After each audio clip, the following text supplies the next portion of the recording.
Hello, Sagittarius Collective. Ako po si James from James Tarot PH. Ito po ang inyong weekly reading for January 26 hanggang 31. So mga Sagittarius, nasa dulo na tayo ng Enero. Ang bilis-bilis ng panahon. So ano po naghihintay sa inyo sa huling linggong ito ng Enero? Let's see. Inhale and exhale. Holy Spirit, Spirit Guides, ibigay natin kay Sagittarius ang sagot sa kanyang mga tanong at mga mensaheng dapat nilang malaman para sa linggong ito. In your overall energy, you have the Ace of Wands, beautiful. In the area of what you need to focus on, the Moon card. In the area of what you need, meron po kayong the High Priestess. In the area of what's affecting your current energy, meron po kayong the Knight of Swords. In the area of your near future, the Five of Cups, beautiful. In the area of your challenge for the week, you have the Six of Pentacles. In your fortune, meron kang the Three of Pentacles. Wow, beautiful. In your divine messages, Nine of Cups. Alam mo na, Sagittarius. Kapag lumalabas to, ibig sabihin talaga namang dapat ka nang mag-wish ngayon. Go na, pumikit ka na, mag-wish ka na. It will be granted for you. Okay? At ang outcome nyo po for the week, ito po yun, mamaya sabay-sabay natin siyang bubuksan at the end. But first, mga Sagittarius, thank you po muna sa inyong donation, saka po sa mga hindi nag-skip ng ads. Malaking bagay po yan sa akin every time po na meron tayong libreng reading dito sa ating channel. Thank you rin po sa bawat likes and comments. Malaking tulong din po yan. Thank you po.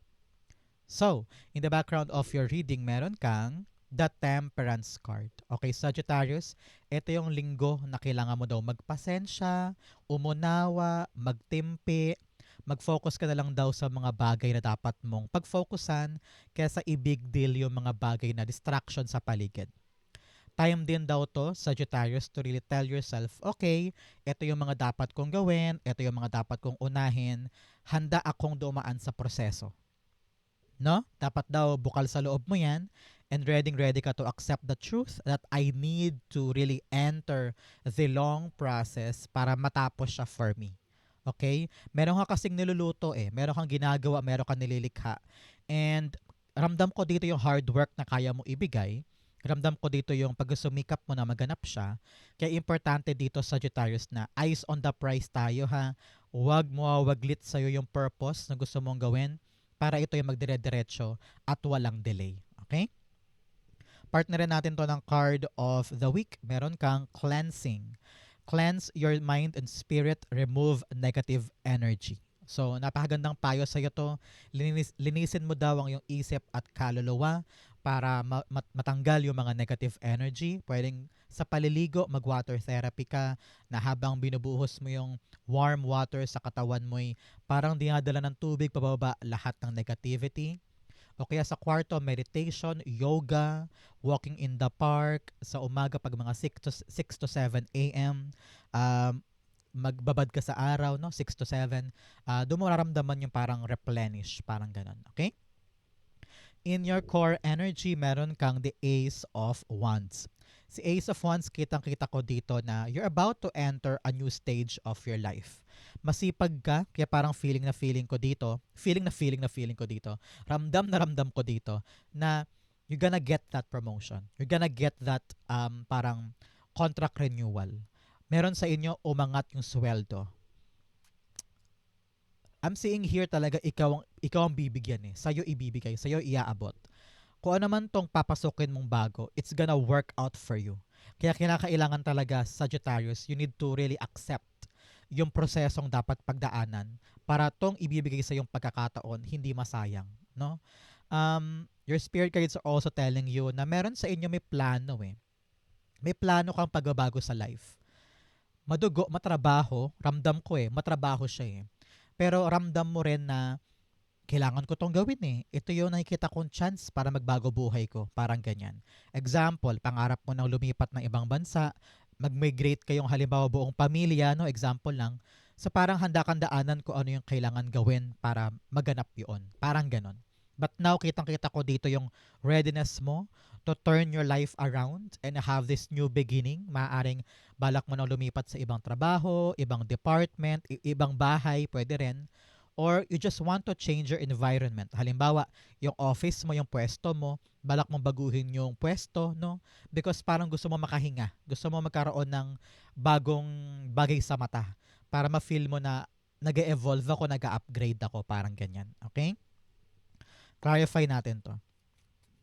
Ace of Wands being clarified by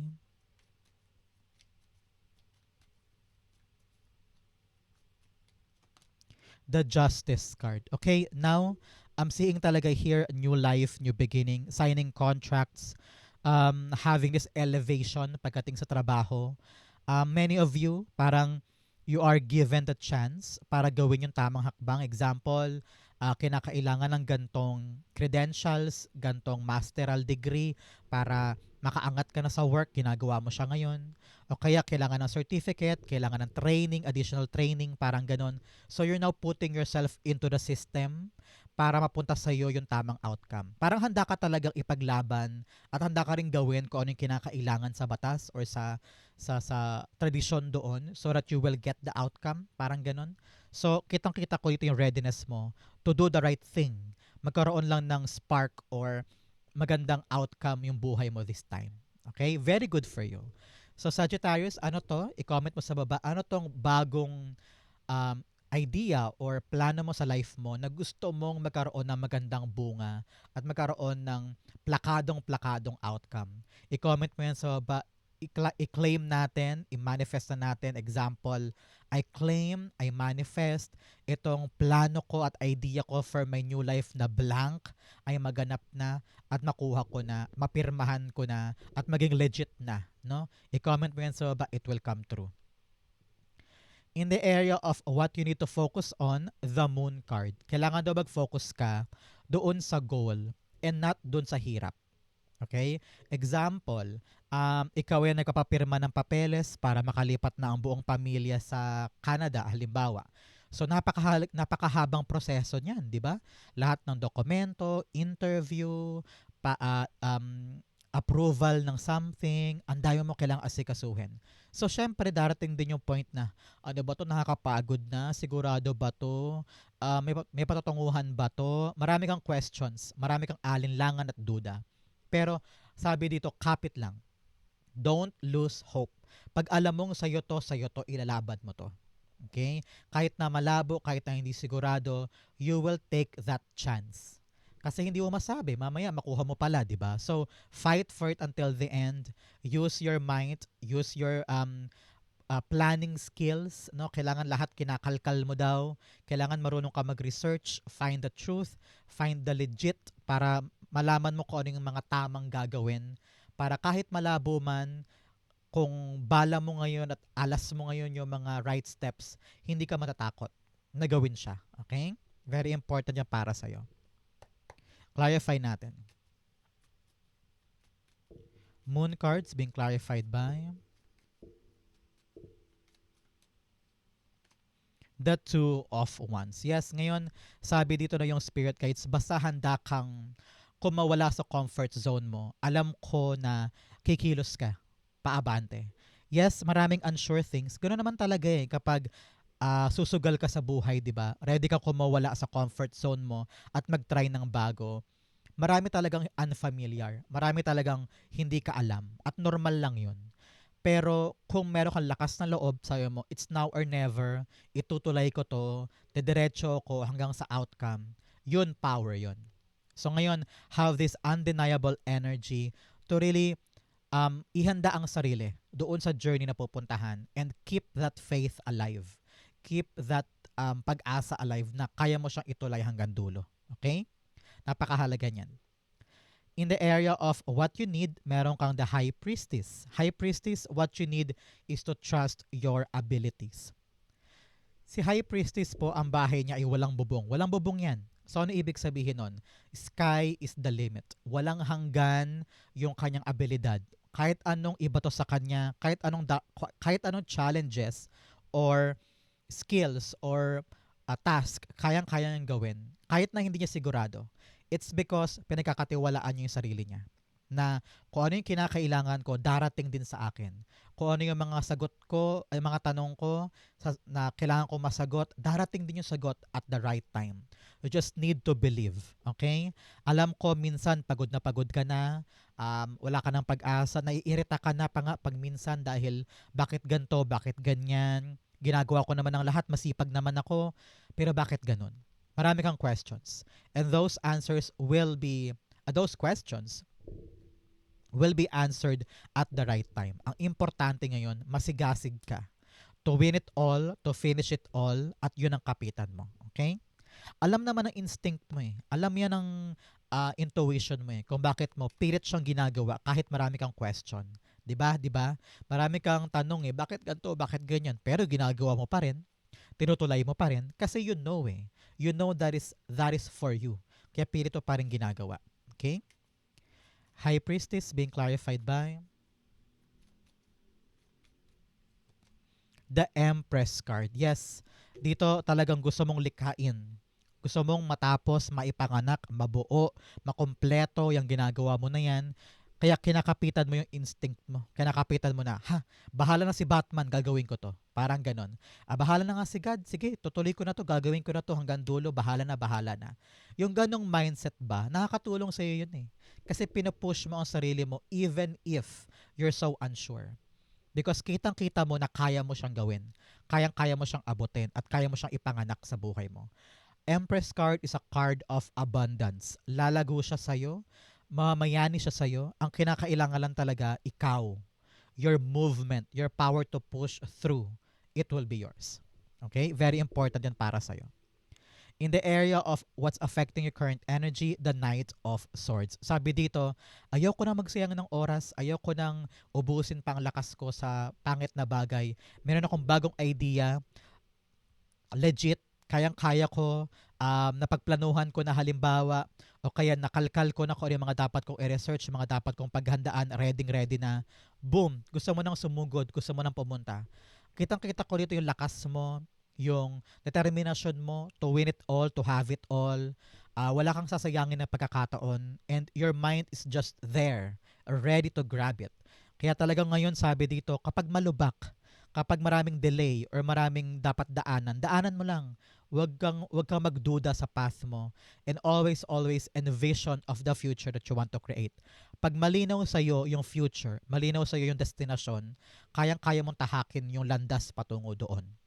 Kaya ngayon, hurra, laban, sugod, kunin natin to, ipaglaban natin to.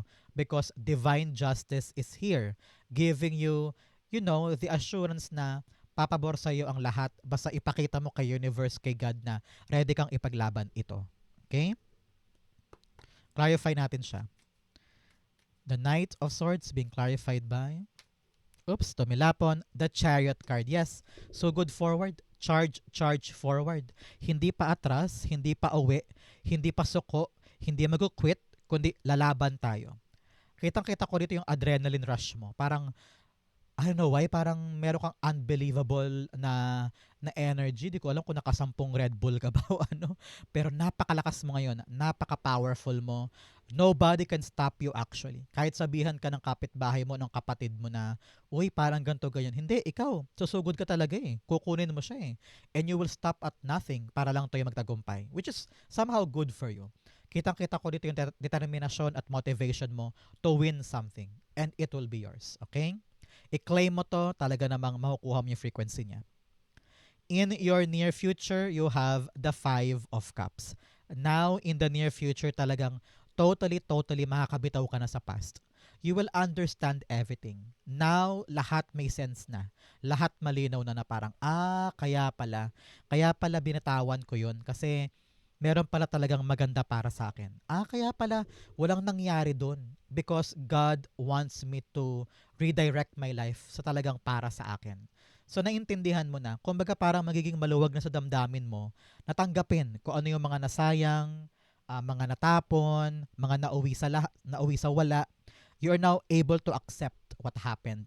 And yayakapin mo talaga yung talagang destined path mo, which is mapagpalaya para sa'yo. Relief parang, hay, salamat na intindihan ko din. I now malinaw na, yayakapin ko talaga yung para sa akin, and then bibitawan ko na yung no longer for me. Parang ganun, okay? The Five of Cups being clarified by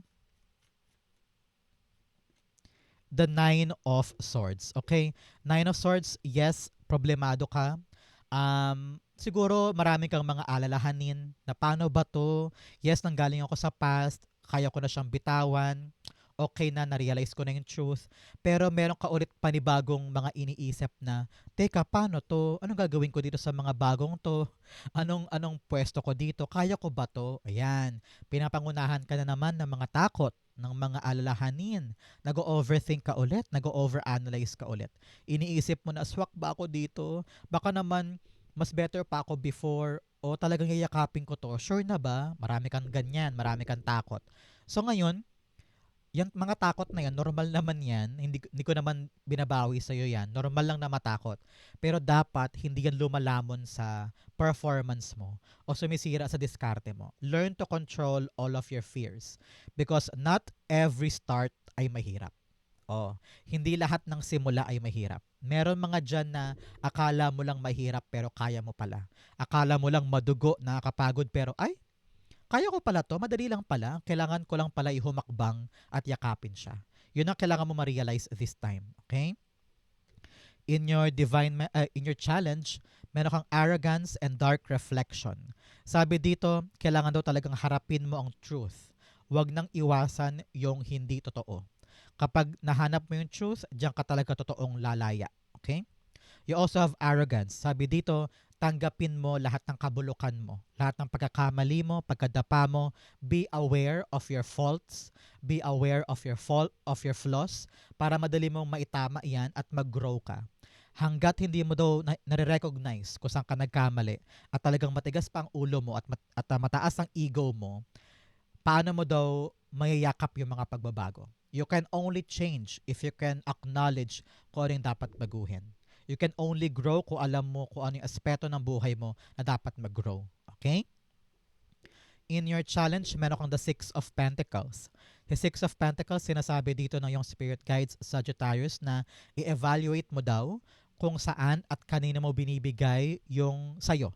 Example, pera. Nasanay ka na lahat ng kapitbahay mo binibigyan mo ng pera. Example lang to. So ngayon na-realize mo, ay, parang pinag-chismis na naman nila ako every single day. Bakit ako nagbibigay sa kanila? Parang ganyan. O kaya sa work, na-realize mo na lahat ng trabaho tinatapos mo. Kaya na-realize mo, ay, bakit parang lahat ng work nila sa akin na binibigay? So now, you are now re-evaluating your effort. Hindi ka na ganun mapagbigay sa isang tao na hindi naman siya appreciative. O kaya itong taong ito, kapag kailangan ko siya, wala naman. So bakit ako handang magbigay sa kanya kung wala namang reciprocation? Diba sabi nila dapat daw magbibigay ka ng walang kapalit. Pero pag ganun kasi, parang inaabuso ka na. Parang nilalamangan ka na, iniisahan ka na, minamanipulate ka. So always be aware doon sa mga binibigay mo. Dapat sa karapat dapat. Dapat sa alam mong meron ka mahihita pabalik. It's always equal give and take. Ganon din sa relasyon, sa trabaho, sa pangarap. Hindi pwedeng ikaw lang nag-e-effort tapos sila kubra lang ng kubra. Dapat ikaw ay nakakatanggap din ng mga bagay na kaya mo ring ibigay. So ngayon, kailangan mong i-evaluate yan. Okay? The Six of Pentacles being clarified by... Oops, yes, tumilapon, the Five of Pentacles. Nahihirapan ka na eh, nag-struggle ka na eh. Bigay ka ng bigay to the point na pag ikaw naman nangailangan, wala sila. So kitang-kita ko rito yung isolation na parang ano ba, pag ako meron, nandyan ako for you, pero pag kailangan ko kayo, wala kayo. So now, kailangan talaga tignan natin, saan ba tayo naglalagak ng atensyon, love, money, effort, na talagang hindi tayo mag-struggle. Panahon to para kunin mo yung mga bagay na smooth sailing lang. Smooth sailing, patas, maluwag sa damdamin, hindi stressful, hindi mabigat. Doon ka pumunta. At huwag mo laging piliin na mahirap o struggling ka. No, you don't deserve that. Now, find something that may equal footing. Okay? Very important yan para sa'yo. In your fortune, meron kang grounding. Go deep, explore your roots. Kung ngayon daw Sagittarius nahihirapan ka sa work o sa buhay mo, lagi mo daw isipin, para saan ba to? Para kanino? Bakit ko ba to pinaghihirapan? Yun ang roots mo, yun ang ugat. Kaya bigla kang tatapang, lalakas ang loob mo. Para sa anak ko to. Para sa future nila to, kaya hindi ako pwedeng sumuko. Ay, para makabayad sa utang. Nako, 500K pa yon, kaya kailangan ko sipagan. So, pag nalaman mo yung dahilan ko bakit mo to ginagawa, meron kang biglang lakas ng loob na ituloy siya. Okay? You also have cleansing waters. Purification activates vibrant life force. Yes, kailangan talaga meditation, no? Sa tubig daw, pwedeng sa banyo habang naliligo ka, pag binubuhos mo yung tubig sa ulo mo, pakiramdaman mo na hinihila rin niya pababa. Kasama ng tubig, yung pain, yung sorrow, yung heartbreak, yung negativity, hanggang sa panoorin mo siya sa drainage. Okay? Magandang cleansing therapy yun. In your fortune, meron kang the Three of Cups. Okay, panahon to para i-show mo sa ibang tao yung ginagawa mo. Meron kang project meron kang inaasikaso na kinikimkim mo lang or tinatago mo. Panahon na to para ipakita sa iba because talaga namang everybody will applaud sa ginagawa mo na yan.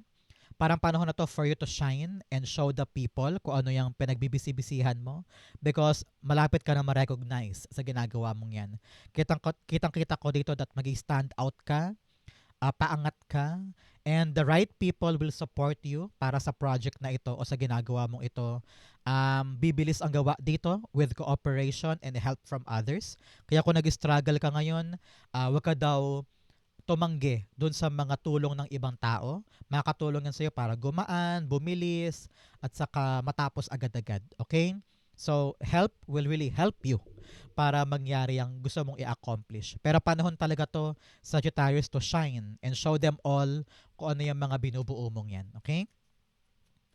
Three of Pentacles being clarified by the Page of Pentacles. Yes, itong project na to na ginagawa mo na parang medyo nahihirapan ka at pinag-aaralan mong mabuti, sabi meron daw mga bigay sa'yo si God na tao na makatulong sa'yo. Mga cooperation, collaboration, helping hand para kung ano man tong pinaprioritize mo ay magkaroon ng magandang bunga. Maaring sa pamilya rin to. Halimbawa, meron kang negosyo on the side, tutulungan ka ng mga anak mo, parang ganon. O kaya, meron kang tinutumbok na bagong trabaho, pinag-aaralan mo siya, so meron kang mga co-workers na aagapay sa'yo para ma-accomplish yan. So kumbaga, kung nahatakot ka ngayon na parang ako lang ba mag-isa dito, ako lang makikilos nito, help is coming. At kunin mo yun para mapaganda tong outcome nito. Okay? Good for you and congrats po. In your divine messages, meron kang what do you need to release? Pakawalan daw yung mga bagay na dapat pakawalan. Ngayon, tinatanong ka, Sagittarius, ng yung spirit guides. What do you need to release? Ako, pakawalan na yan para hindi na mabigat at para hindi ka na ma-stress. Okay? Your dreams need a practical plan. May mga plano ka daw, may mga dapat kang gawin, especially here with the Ace of Wands, meron kang idea or plan na gustong simulan ngayon, very excited ka, pero dapat daw binutingting mo na. Pinag-aralan, dapat every step kalkulado, at saka nakabase ka sa truth. So ano yung truth na yun? Yung practicalidad. Dapat kaya mong gawin, doable siya, kayang-kaya mo ngayon, no? So pag practical ang plano, successful. Pag practical ang kilos, successful ang plano. Okay? In your divine messages, meron kang the Nine of Cups. Palakpakan muna. Nine of Cups talaga namang wish fulfillment ito para sa'yo. So anong lesson dito? Sabi sa'yo na yung spirit guides kapag dumating na yung wish mo, maging wise kang tao, maging wise ka para panghawakan siya for a long time. Okay? Because not everybody is given that chance. Pinaghirapan mo yan eh. Talagang tsinaga mo to eh. So, bibigay sa'yo. Pero ngayon, kapag binigay na daw, dapat matyaga ka pa din na asikasuhin siya para tumagal siya sa life mo. Very important to. Narinig ko rin, huwag masyadong mayabang ha, huwag masyadong tumaas ang paa sa ere. Kailangan humble pa rin tayo to accept God's blessing, magpasalamat, and then be humble. Na pinaghirapan ko to, tapos dinasal ko, thank you Lord, I will appreciate this, I will do everything para ito'y tumagal sa life ko. Mga ganyan, okay? Nine of Cups being clarified by the Page of Cups. Sabi dito, you need to really put a lot of effort. Yung puso mo, yung pagmamahal mo, ilaan mo daw dito sa wish mo na to. No? Tingnan mo naman siya. Yung cup na yan, yun yung puso niya eh. Yan yung nilalaman ng kalooban niya na gusto niya magbunga para sa kanya.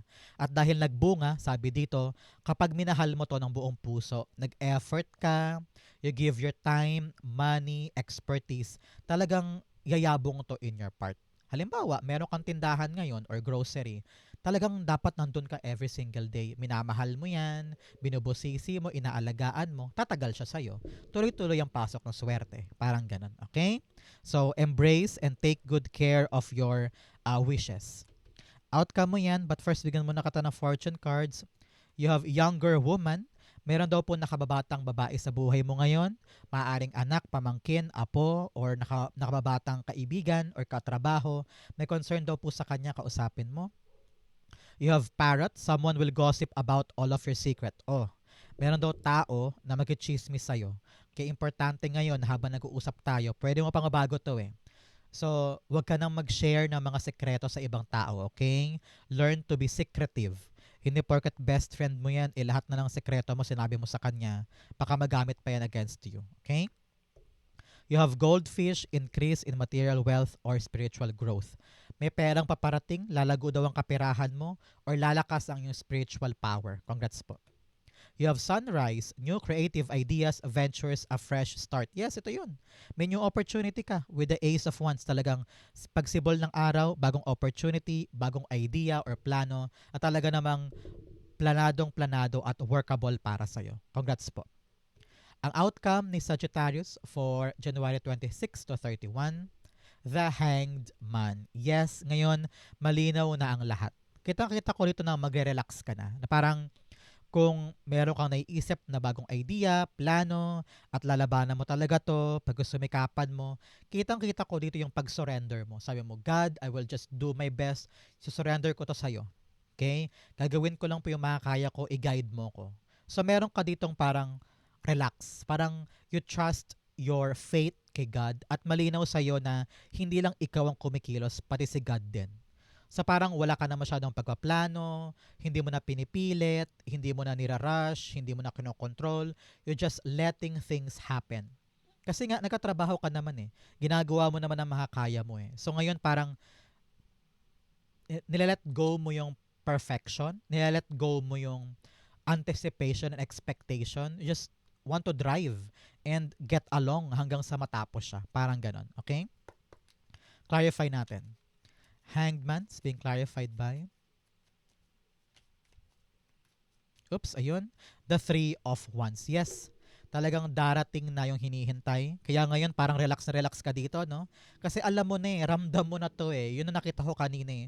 Kaya hindi ka na pumapalag eh. Kaya parang hindi mo na kinokontrol, hindi mo na pinipilit. Kasi parating na eh, ramdam mo na nandiyan na siya eh. It's just a matter of time kung kailan. Kaya ngayon, you're just busy working.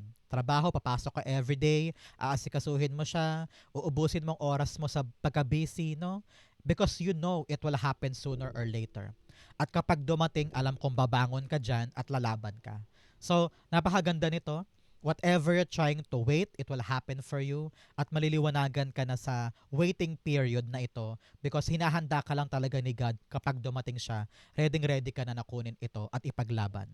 So ngayon, kailangan pagplanuhang mabuti ha.